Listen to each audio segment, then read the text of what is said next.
ગુજરાતી એમાં 12મો પાઠ છે ચીજ ઝડપ, બરાબર. એનું આપણે એમ બી જોઈ લઈએ. સૌપ્રથમ અહીંયા લેખકનું નામ આપેલું છે યશવંત મહેતા. પ્રકાર જોઈ લઈએ. અહીંયા સીધી રીતે પ્રકાર આપેલો નથી, પણ અહીંયા આપણે વાંચીશું તો આપણને ખબર પડશે કે આનો પ્રકાર છે રહસ્ય કથા. રહસ્ય કથા કોને કહીશું? તો જેમાં આપણે જેમ જોઈએ સીઆઈડી, હા, મૂવીઝ પણ એવી હોય સિરિયલ કે જેમાં રહસ્ય છુપાયેલું હોય, આપણને ઉત્સુકતા જાગી કે એનો અંત શું આવશે, શું હશે, શું થશે, તો એને કહેવાય રહસ્ય કથા. તો પરીક્ષામાં તમે એ રીતે પણ પૂછાય, સીધી રીતે વાર્તા કે કોઈ પણ એક રહસ્ય કથા લખો, પૂછાઈ શકે, બરાબર. તો તમે આ કથા પણ લખી શકો તમારા શબ્દોમાં. આવડે પાઠ બધા વાંચી લો, બરાબર. આ કથા પણ લખી શકો. તમે કોઈ એવી વાર્તા વાંચી હોય અથવા તો તમે ચલો સીઆઈડી છે, સિરિયલ જોયેલી છે, એનો કોઈ એવો ભાગ જોયો હોય જે તમને બહુ જોરદાર લાગ્યો હોય રહસ્યવાળો, તો એ પણ તમે તમારા શબ્દોમાં વાર્તા સ્વરૂપે લખી શકો છો, બરાબર. તો આ રીતે રહસ્ય કથા પૂછાઈ શકે છે. આમાંથી પાઠનું વાંચન કરી લઈશું, એ તો ખૂબ જ જરૂરી છે. ઘટનાક્રમ પૂછાઈ શકો, શબ્દાર્થ મોસ્ટ આઈએમપી, શબ્દ સમૂહ આઈએમપી, રૂઢિપ્રયોગ મોસ્ટ આઈએમપી, એ તો તૈયાર કરી જ દેવાનું, બરાબર. વાતચીતના પ્રશ્નો પણ આઈએમપી. હા, શબ્દના અર્થની ધારણા કરો અને શબ્દને રેખાંકિત કરો. ચાલો, આમાં શબ્દનો અર્થ જે છે એ ધારવાનો છે, તો તમને શબ્દના અર્થ ધારવાનો પણ પૂછાય અથવા તો સીધી રીતના એમ પણ કીધે કે બદનસીબે શબ્દનો અર્થ આપીને વાક્ય બનાવો, અથવા તો મેં તમને કહ્યું તે ખૂબ બદનસીબ વ્યક્તિ છે. ધારો કે એક વાક્ય આપેલું છે, બરાબર. હવે આના નીચે કરેલી છે અંડરલાઈન, અને એમ કીધું કે આ શબ્દના સ્થાને નવો શબ્દ મૂકી અને વાક્ય ફરીથી લખો. તો નવો એટલે આપણે ગમે તે શબ્દ ના મૂકાય, એનો શું મૂકવો પડે? અર્થ, બરાબર. તો બદનસીબના સ્થાને આપણે શું મૂકીશું? દુર્ભાગ્ય, બરાબર. ચલો, આ તો અર્થ આપેલા છે એટલે તમે બોલે કે દુર્ભાગ્ય. જો ના આપેલું હોય, આવી રીતે આપેલું તો તમે બદનસીબ, કમનસીબ કહી શકીએ ને, તો એવા એ શબ્દ પણ યુઝ. હવે આમાં એમ કીધું હોય કે આપેલ લીટી દોરેલ શબ્દના વિરોધી શબ્દ મૂકી અને વાક્ય ફરીથી લખો. તો આનું વિરોધી શબ્દ મૂકીને તમારું વાક્ય ફરીથી બનાવો, એવું પૂછાય સૂચનામાં. તો શું કરશો? તે ખૂબ નસીબદાર વ્યક્તિ છે, ભાગ્યશાળી વ્યક્તિ છે, હે ને? તો એ રીતે તો વિરોધી પણ પૂછાય, સમાનાર્થી પણ પૂછાય. ક્યારે આવડે? જ્યારે અર્થ આવડતો હોય તો વિરોધી આવડે, બરાબર. દુર્ભાગ્ય તો સદભાગ્ય, એનો વિરોધી, બરાબર. તો મોસ્ટ આઈએમપી કરી દઈએ.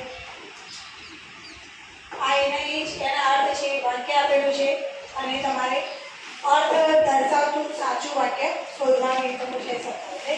મેં કહ્યું એમ કે શબ્દાર્થ તમને સીધી રીતે પૂછાશે નહીં, આ રીતે ગમે તે રીતે પૂછાય. ખાલી જગ્યા પૂછો, અરે આ તો મોસ્ટ આઈએમપી પાઠની, બરાબર. એટલા માટે મોસ્ટ આઈએમપી પાઠની ખાલી જગ્યા, એના માટે પાઠ વાંચેલો હોવો જોઈએ ને, આ જે ખાલી જગ્યા હોય તો આવડવી જ જોઈએ, બરાબર. વાયોલિન વાદક એટલે વાયોલિન વગરનાને શું કહેવાય? આપણે વાયોલિન વાદક કહીશું. તો આવા શબ્દ શોધી એક બે કદાચ એકાદ માર્ક્સમાં પૂછાઈ શકે, અથવા તો એમ પણ પૂછાય કે તમે કોઈ જાણીતા વાયોલિન વાદક વિશે લખો, બરાબર.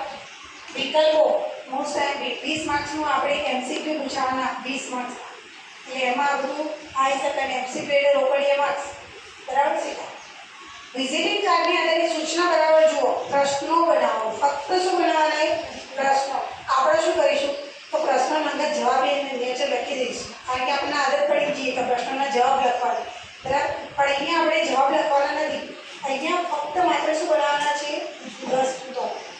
જેમ કે અહીંયા આપેલું એક્ઝામ્પલ આ વિઝિટિંગ કાર્ડ કોનું છે, અને એના માટે બહુ મસ્ત પ્રવૃત્તિ પણ કરાવી હતી સામે, બરાબર. એક પ્રશ્ન પૂછે જવાબ આપે, એક પ્રશ્ન પૂછે જવાબ સામે, તો એ યાદ છે બધાને. તો એ પણ ટોપરથી આપણે આવા પ્રશ્ન બનાવીશું.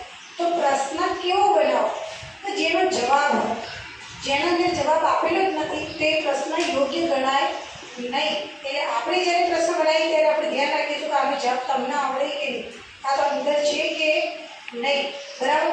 પ્રશ્ન જ્યારે બનાવીએ ત્યારે પ્રશ્નની વાક્ય રચના સાચી હોવી જોઈએ. ઘણી વખત આપણે બનાવીએ આ વિઝિટિંગ કાર્ડ કોના છે એવો પ્રશ્ન બનાવી દે. હવે વિઝિટિંગ કાર્ડ એક જ છે, તમે કોના છે, તો પ્રશ્ન કેવો પડે આપણો?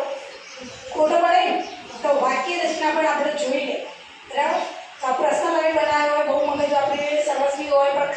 શબ્દના લીધે તમારો આખો પ્રશ્ન શું થઈ જાય, ગલત થઈ જાય. તો એ ધ્યાન રાખીશું.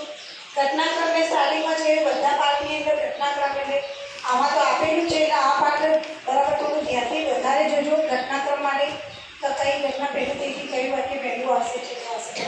ઘટનાક્રમમાં જ્યારે વાક્ય ગોઠવવાના પૂછે ત્યારે આપણે નંબર લખવાના નથી, સીધા વાક્ય ગોઠવી પહેલા નંબરમાં જે વાક્ય આવતું એ કરી સામે સીધો જવાબ. બરાબર, તો એ પણ યાદ રાખીશું. આ રહસ્ય કથાનું કઈ પાત્ર તમને ગમ્યું એના વિશે નોંધ રાખો, પૂછાઈ શકે. બરાબર, 4-5 માર્ક્સની અંદર પૂછાઈ શકે. બરાબર, સંવાદને આગળ વધારવાને હમણાં જ કહ્યું. સંવાદ મોસ્ટ આઈપી ગમે તે રીતે પૂછાય, આગળ વધારવાનો પૂછાય, સંવાદ વિગતે કહેવા માટે પૂછાય. પ્રશ્નના જવાબ મોસ્ટ આઈપી એ તો પૂછાવાના જ છે. દરેક પાઠમાંથી અને દરેક કવિતામાંથી અલગ પ્રશ્ન આવશે. 6 માર્ક્સના પાઠમાંથી આવશે તો 6 માર્ક્સના કવિતામાંથી. તમે ગઈ સાલનું પેપર જુઓ તો એમાં ઓપ્શન પણ આપેલા નથી. 3 પ્રશ્ન હતા, 3 ફરજિયાત લખવાના હતા. હવે પ્રશ્નના જવાબ લખવા બહુ ઈઝી. કેવી રીતે કે આપણને પાઠ ખબર હોય, કવિતા ખબર હોય તો આપણે વાર્તા ખબર હોય તો આપણે એનો જવાબ લખી શકીએ. તો આટલા પ્રશ્નો કરશો તો એમાંથી એકાદ પ્રશ્ન આવી જશે. બરાબર, બીજા બહારના આવવાની જરૂર નથી. હવે તમે કહેશો બેન આમાંથી તો શું છે? આમાંથી આવશે જોડણીવાળા શબ્દો. કે સાચી જોડણી કઈ? આ જેમ કે ઈમાછાદિત શબ્દ છે તો 4 ઓપ્શન લખેલા હશે, ઈમાછાદિત, ઈમાછાદિત, પણ એને અલગ અલગ રીતે લખેલું હોય. કોઈમાં ઓમ કરેલું હોય, કોઈમાં આ કરેલું હોય. બરાબર, તો સાચી જોડણી કરી દેજો આવા જે શબ્દો જે. બરાબર, જેમ કે ચીલ, ઝડપ, બહુ ઈઝી. તમને લાગે ઈઝી પણ પરીક્ષામાં તમે પૂછવાઈ જાઓ આ બાજુ કાઢો કે ઓમ આવતું તો કોમ આવતું, હે ને?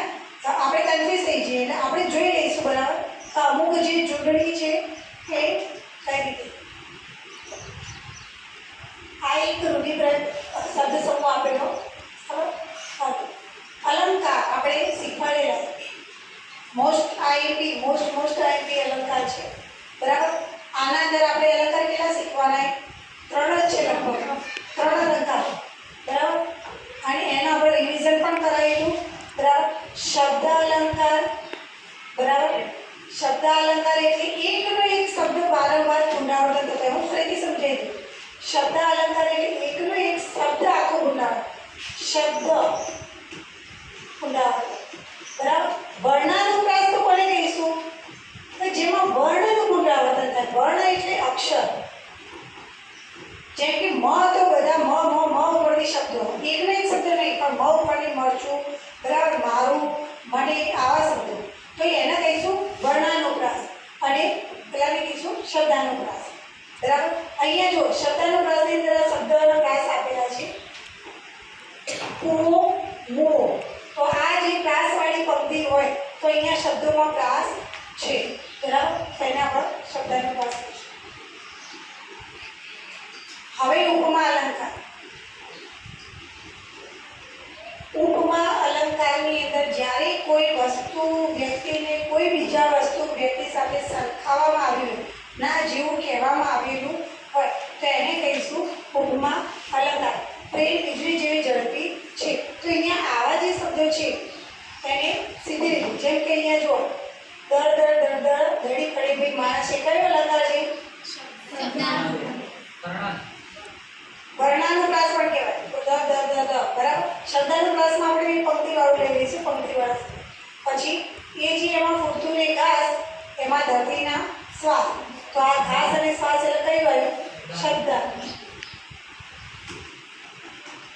બરાબર, એટલે શબ્દાનુપ્રાસ અલંકાર. શબ્દાનુપ્રાસ અલંકાર. ઝાંઝરની ઉઘાડી જેવો તમરાનો અવાજ, જેવો ના જેવો એટલે કયો જો?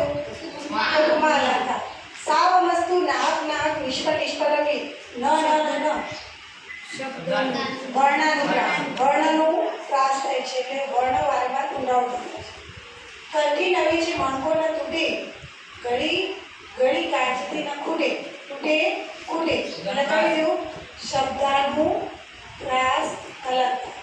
શબ્દનો પ્રાસ, 2 શબ્દનો પ્રાસ પંક્તિમાં આવેલો છે. આ બેસ તો આપી શકીએ છીએ. તો 3 અલંકાર આપણે કેટલા? શબ્દાનુપ્રાસ, વર્ણાનુપ્રાસ અને ઉપમા અલંકાર. ઉપમા અલંકાર એટલે જ્યારે કોઈ વસ્તુ સાથે સરખાવવામાં આવેલું હોય શબ્દનો પ્રાસ એટલે બે પંક્તિઓના છેલ્લે નીચે પ્રાસ આપેલો હોય, બરાબર. શબ્દનો વર્ણન હોય પણ અહીંયા જે છેલ્લે શબ્દના જે અંત જે હોય એને પ્રાસ આવેલો, અને વર્ણનો પ્રાસ અલંકાર એટલે એકના એક અક્ષર વારંવાર પુનરાવર્તન થતું